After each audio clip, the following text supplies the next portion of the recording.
2026년 3월 30일, 이란이 공식 선언했습니다. 호르무즈 해협을 지나는 모든 선박은 이제 우리에게 통행료를 내야 합니다.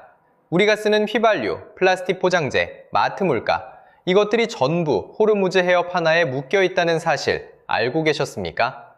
이란이 그 해협을 통행료 수거 창구로 가꾸는 선언을 했고, 실제로 한국 선박 26척이 그 해협 안에 있었습니다. 그런데 이 영상에서 말씀드릴 내용은 이 위기가 동시에 한국 경제가 새 판을 짤 수 있는 분기점이 될 수 있다는 겁니다. 산업연구원은 향후 10에서 15년이 한국 산업의 운명을 결정한다고 했습니다. 지금부터 그 이유를 단계적으로 설명드립니다. 이 영상의 순서는 이렇습니다. 먼저 호르무즈 통행료 선언이 실제로 무엇인지 메커니즘을 짚습니다. 그 다음 그게 한국 경제에 왜 특히 치명적인지 수치로 살펴봅니다. 그리고 마지막으로 IMEC라는 반전 카드와 한국 앞에 열려있는 10에서 15년의 창을 설명드립니다. 유가 뉴스를 보면 보통 미국 WTI 가격이 나옵니다. 그런데 한국에게 직접적으로 중요한 건 두바이유입니다. 두바이유는 중동에서 생산된 원유의 기준 가격으로 한국이 실제로 수입하는 원유의 단가와 직격입니다. 이 영상에서 유가를 언급할 때는 전구 두바이유 기준입니다. 이 전제를 먼저 말씀드립니다. 먼저 호르무즈 해협이 어디에 있고 얼마나 중요한지부터 짚고 가봅니다. 호르무즈 해협은 이란과 오만 사이에 있는 좁은 바닷길입니다. 페르시아만과 아라비아해를 잇는 유일한 출구입니다. 가장 좁은 구간은 폭이 33km에서 56km밖에 안 됩니다. 그런데 실제로 선박이 안전하게 다닐 수 있는 항로는 각 방향으로 폭 약 3.7km짜리 두 줄뿐입니다. 이 좁은 두 줄 항로 하나로 전 세계에서 하루에 이동하는 원유의 20에서 25%가 지나갑니다. 수치로 표현하면 이렇습니다. 하루 1100만 배럴에서 1700만 배럴의 원유가 이 해협을 통과합니다. 전 세계 원유 거래량의 약 5분의 1이 이 한 곳에 집중됩니다. 이란이 12해리 영해를 선포하고 있고 오만도 반대편에 12해리 영해를 선포하고 있습니다. 선박이 다니는 두 줄 항로 모두 이란 또는 오만의 영해를 지나야 합니다. 쉽게 말하면 서울에서 부산으로 가는 고속도로가 딱 한 곳인데 그 진입로 폭이 차선 2개밖에 안 됩니다. 그리고 그 진입로 입구 옆에 이란이 부스를 세우고 앉아있는 구조입니다. 2026년 3월 30일 이란 정부는 이른바 호르무즈 관리 계획을 공식 승인했습니다. 블룸버그와 NPR이 이틀 뒤 잇따라 보도했습니다. 내용은 단순하면서도 파장이 큽니다. 호르무즈를 지나는 원유 탱커에 배럴당 0.5달러에서 1달러의 통행료를 부과하겠다는 것입니다.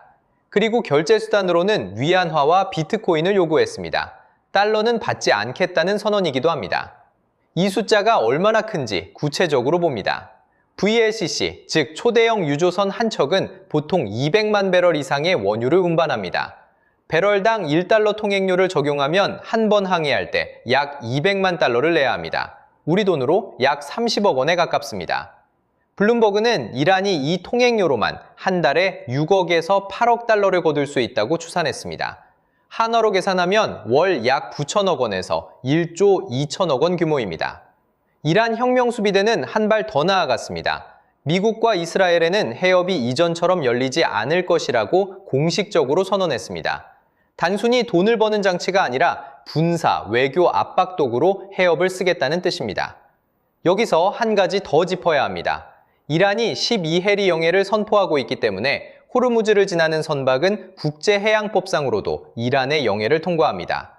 국제법에서 무해통항권이라는 개념이 있습니다. 외국 선박이 연안국의 영해를 평화적으로 통과할 수 있는 권리입니다. 이란은 이 무해통항권의 해석을 자국에 유리하게 적용해서 통행료 부과의 법적 근거로 삼으려 합니다. 국제사회가 반발하는 이유가 여기에 있습니다. 그러나 법적 논쟁이 해결되기 전에 선박은 현실적으로 이란의 요구에 응하거나 우회하는 선택을 해야 합니다. 이란이 왜 이 시점에 이런 선언을 했는지 배경이 있습니다.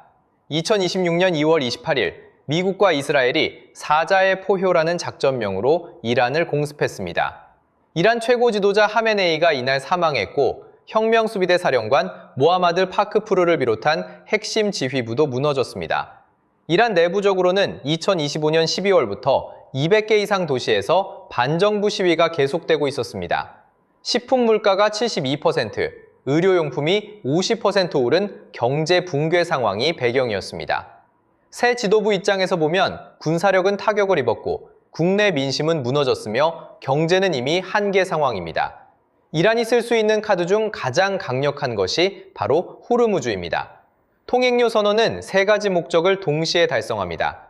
첫째, 통행료 수입으로 무너진 재정을 채웁니다. 월 수천억 원의 현금이 들어옵니다.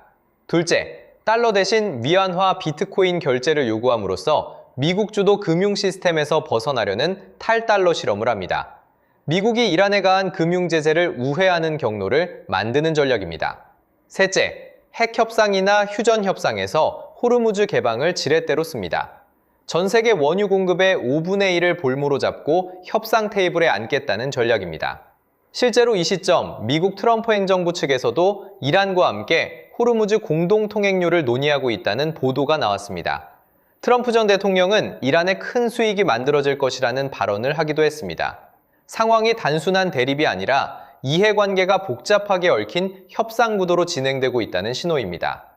그런데 이 통행료 선언이 한국 경제에 어떤 도미노를 만드는지 그 숫자를 직접 보시면 생각이 달라집니다. 한국이 왜 제일 위험한지 이해하려면 한국 경제의 에너지 구조부터 정확하게 봐야 합니다. 한국은 원유를 중동에서 70에서 72% 수입합니다. 국가별로 보면 사우디아라비아가 33.6%, 아랍에미리트가 11.4%, 이라크가 10.4%, 쿠웨이트가 8.5%입니다. 이 네 나라 합계만 64%에 달합니다. 그리고 이 중동산 원유의 99%, 전체 수입 원유의 약 70%가 호르무즈 해협을 통과합니다. 원유만이 아닙니다. 한국이 쓰는 나프타의 77%도 중동산입니다. 나프타가 생소하실 수 있습니다. 나프타는 원유를 정제할 때 나오는 가벼운 석유 성분입니다.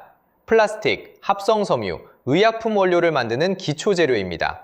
식료품 포장재, 음료수 페트병, 자동차 내장재, 마스크 소재, 화장품 용기까지 전부 여기서 시작합니다. 쌀이 없으면 밥을 못 짓듯 나프타가 없으면 석유화학산업 전체가 멈춥니다. 그래서 나프타를 석유화학산업의 쌀이라고 부릅니다.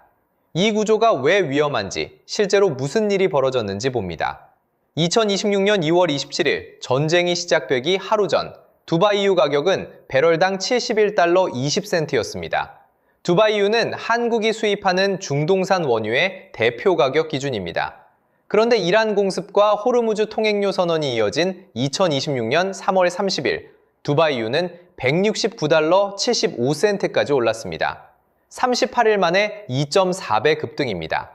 역사적으로 비교해봅니다. 1973년 1차 오일 쇼크는 욤키푸르 전쟁이 계기였습니다. 배럴당 3달러이던 원유가 12달러로 4배 상승했는데 이 변화가 몇 달에 걸쳐 일어났습니다. 1979년 2차 오일 쇼크는 이란 혁명이 계기였고 약 250% 상승이 1년 가까이 걸렸습니다. 둘 다 산업과 정부 정책이 적응할 시간이 있었습니다. 2026년은 다릅니다. 38일 만에 2.4배 급등입니다.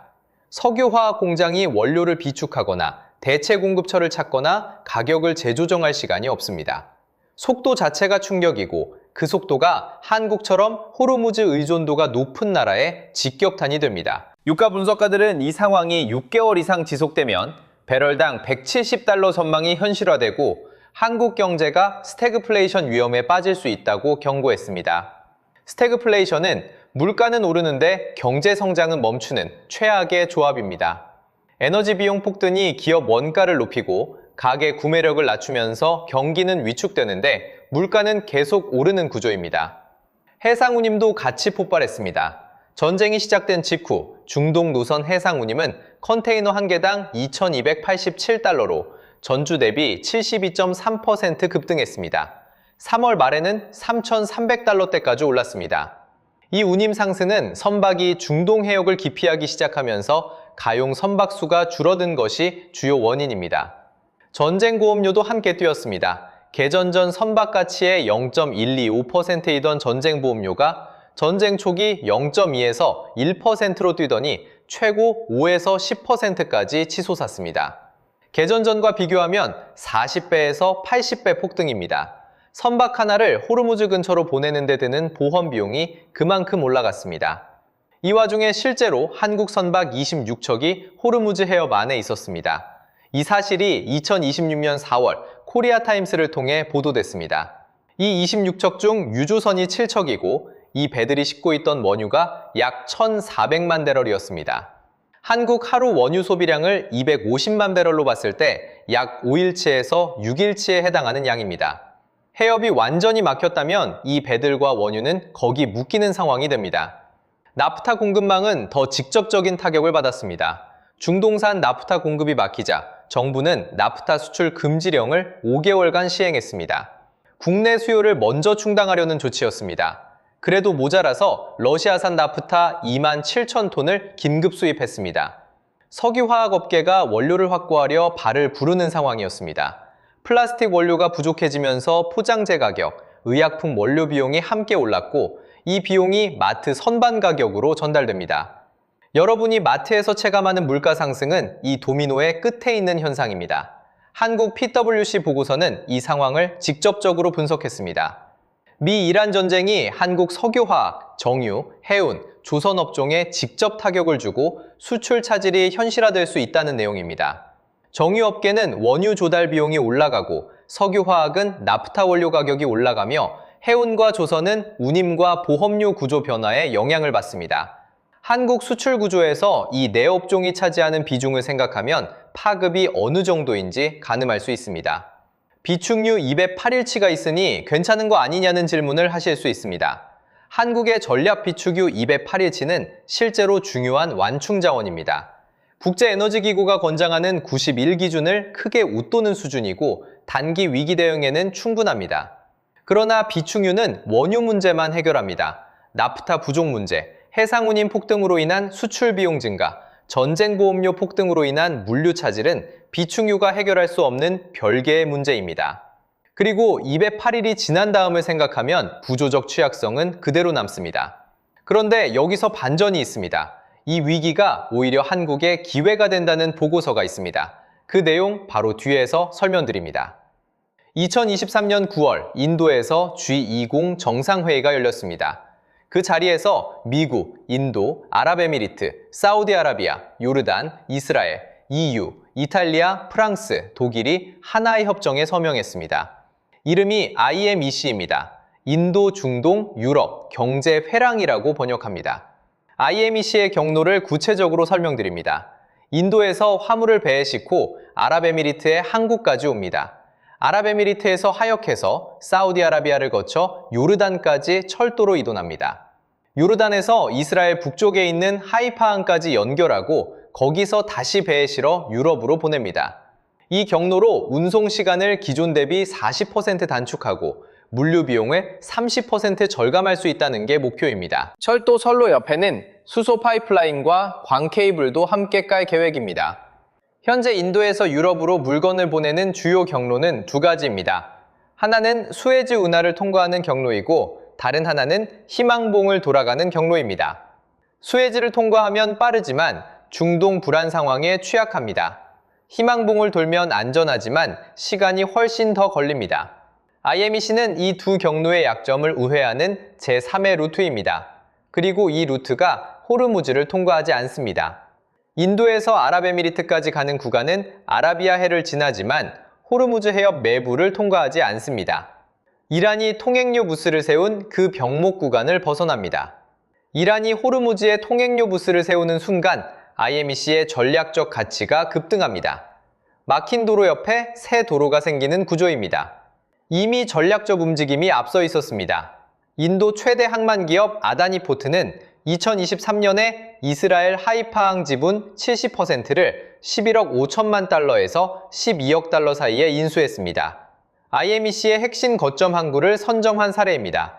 전 세계 물류 전략을 다루는 대형 기업들이 2023년 협정 시점에 이미 하이파항 포지션을 가져간 것입니다. 이런 움직임이 일어나고 있었다는 것 자체가 IMEC를 단순한 선언이 아니라 실제 인프라 투자로 보는 시각이 존재했다는 증거입니다. 그런데 2026년 1월 27일 이 그림이 한 단계 더 커졌습니다. 인도와 유럽연합이 자유무역협정을 타결했습니다. 세계 GDP의 약 25%를 아우르는 역대 최대 규모의 경제협정입니다. 유럽은 14억 인구를 가진 인도 시장에 접근하고 인도는 EU의 기술과 자본에 접근하는 거래입니다. 이 협정이 발효되면 인도와 유럽 사이를 오가는 물동량이 대폭 늘어납니다. 그 물동량이 지나가는 경로로 IMEC가 가장 유리한 선택지입니다. 더 중요한 것은 타이밍입니다. 인도 EU FTA 타결 시점이 2026년 1월이고 이란의 호르무즈 통행료 선언이 2026년 3월입니다. 2달 차이입니다. FTA로 물동량이 폭발할 준비가 된 상황에서 기존 경로인 수에즈 호르무즈 루트의 비용이 급등했습니다. IMEC 우회 루트의 경제성이 동시에 높아졌습니다. 이 2달 사이의 연결을 그냥 우연이라고 보기 어렵습니다. 인도 EU FTA 협상이 수년간 진행됐고 IMEC 구상도 2023년부터 구체화되고 있었습니다. 세계 물류와 경제 질서를 새로 그리려는 시도가 중동 위기라는 기폭제를 만났습니다. 호르무즈 의존에서 벗어나는 물류 구조의 전환이 경제적 필요만이 아니라 지정학적 필요까지 맞물리며 가속화되고 있습니다. 중국의 1대1로와 비교하면 차이가 명확합니다. 1대1로는 중국이 자금을 대고 중국 기업이 건설하는 구조입니다. 참여 국가는 인프라를 얻지만 중국 기업의 일감이 돌아가는 구조입니다. 그러나 IMEC는 개방형 국제 입찰 구조로 설계됐습니다. 산업연구원 보고서는 이 구조가 한국 기업에 참여 여지를 준다고 분석했습니다. 한국은 조선, 항만건설, 철도 인프라, IT 시스템 분야에서 검증된 역량을 갖고 있습니다. IMEC 철도 구간, 항만시설, 파이프라인 인프라, 광케이블 구축 등이 국제 입찰을 통해 발주될 때 한국 기업이 경쟁에 참여할 수 있다는 분석입니다. 산업연구원이 향후 10에서 15년이 한국 산업의 운명을 결정한다고 한 이유가 이제 명확해집니다. 산업연구원은 아주경제 보도를 통해 향후 10에서 15년을 한국 산업 운명을 결정하는 전환기라고 규정했습니다. 표현이 강합니다. 이 시간이 한국 베이비붐 세대 마지막 현장 활약 기간과 겹친다는 점도 지적했습니다. 현장 경험을 가진 세대가 여전히 일하고 있는 지금 안에 IMEC 관련 수주 기반을 마련해야 한다는 주문입니다. 응급실에서 골든타임이라는 말을 씁니다. 치료 효과가 가장 높은 제한된 시간대입니다. 산업 전환에도 골든타임이 있습니다. IMEC 인프라가 완성되기 전인 지금이 참여 기반을 만들 수 있는 시간입니다. 완성된 인프라에 나중에 들어가려 하면 이미 자리가 채워진 뒤입니다. 이미 변화는 시작되었습니다. 2026년 3월 한국 반도체 수출이 전년 대비 151.4% 증가하며 월 300억 달러를 사상 처음으로 돌파했습니다. 중동 위기로 에너지, 물류 부문이 타격을 받는 와중에도 반도체는 반대 방향으로 움직였습니다. 이는 한국 산업 포트폴리오가 전통 에너지 집약 제조업에서 첨단 기술 기반으로 이동하는 방향성을 보여주는 데이터입니다. 이 내용은 산업 흐름에 대한 교육 목적으로 말씀드리는 것이고 특정 투자를 권유하는 내용이 아닙니다. 방산 부문도 같은 맥락입니다. 하나증권 분석에 따르면 이번 중동 분쟁으로 중동 각국이 군비 지출을 늘리는 추세이고 이 흐름이 한국 방산 수출 기회로 연결될 수 있다는 전망이 나옵니다. 이 역시 특정 종목이나 투자를 권유하는 내용이 아니라 산업 구조 변화를 설명하는 것입니다. 에너지 공급망 측면에서도 변화가 이미 진행 중입니다. 한국의 미국산 원유 수입 비중은 2015년 0.2%에서 2025년 17%로 5년 연속 증가했습니다. 중동 의존도를 줄이는 방향으로 조금씩 이동하고 있다는 통계입니다. 아직 17%는 충분하지 않지만 방향은 맞습니다. 정부는 중동전쟁 대응 추경으로 2조 6천억 원을 배정했고 공급망 안정화와 에너지 전환에 집중하고 있습니다. 전략 비축유 208일치는 이 과도기 동안 버틸 수 있는 시간을 벌어줍니다. IEA가 권장하는 90일 기준을 2배 이상 웃도는 수준입니다. 이 완충 자원이 있기 때문에 한국이 단기 충격을 버티면서 중장기 구조 전환을 모색할 시간이 있습니다. 그러나 시간이 무한정 있는 건 아닙니다. 아시아 개도국들을 보면 원유 수입의 80%를 호르무즈에 의존하는 나라들이 많습니다. 한국만의 문제가 아닙니다. 그런데 이 나라들 중에서 IMEC 인프라를 직접 건설하고 운영할 역량을 가진 나라가 얼마나 될까 생각해 봅니다. 조선 기술, 항만 건설 경험, 철도 인프라 기술, IT 시스템 통합 역량을 동시에 갖춘 아시아 나라는 많지 않습니다. 한국은 그 위치에 있습니다. 이 위치를 선점하느냐 아니냐가 10에서 15년 차이 핵심입니다. 한 가지 더 살펴봐야 할 부분이 있습니다. 2026년 4월 8일 기준으로 미, 이란 2주 휴전이 합의됐습니다. 이 합의 하루 만에 코스피가 6.87% 상승했습니다. WTI 원유 가격은 15에서 16% 급락했습니다. 원달러 환율은 33.6원 하락해 1,470원대로 내려왔습니다. 시장이 이 위기를 얼마나 예민하게 반응하고 있는지 보여주는 숫자들입니다. 그러나 2주 휴전은 구조를 바꾸지 않습니다. 이란의 통행료 선언 자체는 철회되지 않았습니다. 해협의 지정학적 위험성도 그대로입니다.